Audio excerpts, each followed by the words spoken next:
क्या एक बाप अपनी बच्ची की मुस्कान के लिए अपने दिल की आवाज दबा सकता है? आज के एपिसोड की शुरुआत अरमान से होती है, जो अकेले कमरे में बैठा मायरा को बहुत याद कर रहा है।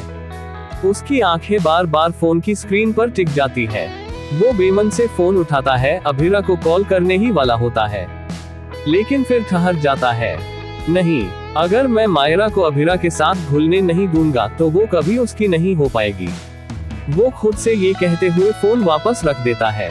इसी बीच कावेरी और विद्या को पता चलता है कि घर छोड़ने से पहले ही अभिरा ने उनके लिए हर संभव कोशिश की थी। कावेरी आखिरकार सच्चाई को कबूल करती है। अरमान अभिरा को सब कुछ बताना चाहता था, लेकिन कावेरी ने ही उसे रोका था। दूसरी ओर अभिरा मायरा के साथ आ जाती है, लेकिन कावेरी से बात करने से साफ इनकार कर देती है। अरमान मायरा का सामान पैक कर रहा होता है, तभी गीतांजलि उसे टोकती है, मायरा को आंचल भी देना मत भूलना, वो हमेशा उसी के साए में पली है। उधर अभिरा मायरा के लिए एक छोटी सी गुफा बनाती है और उसे सुलाने की कोशिश करती है। मायरा उदास होकर लेट जाती है, उसकी आंखों से चुपचाप आंसू बहते हैं।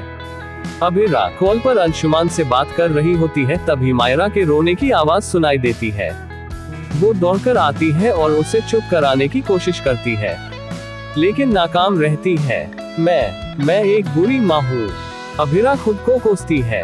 विद्या पास आकर उसे गले लगाती है और कहती है, तू बुरी माँ नहीं है बेटा, तू बस टूटी हुई है। दूसरी ओर कावेरी ये सब सुनकर खुद को बेहद दोषी महसूस करती है। फिर आता है टकराव का पल। अरमान जब गीतांजलि को बताता है कि मायरा अब शायद कभी वापस ना आए, तो गीतांजलि का गुस्सा फूट पड़ता है। कभी नहीं, ये कैसे कह दिया तुमने?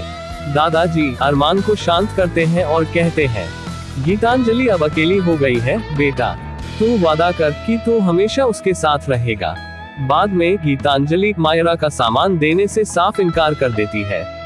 वो वापस आएगी बहुत जल्द। वो ये भी कहती है कि मायरा अभिरा के साथ खुश नहीं है। इस बात पर अभिरा और गीतांजलि के बीच बहस छिड़ जाती है। तभी अभिरा मायरा के लगातार रोने पर अरमान को कॉल करती है।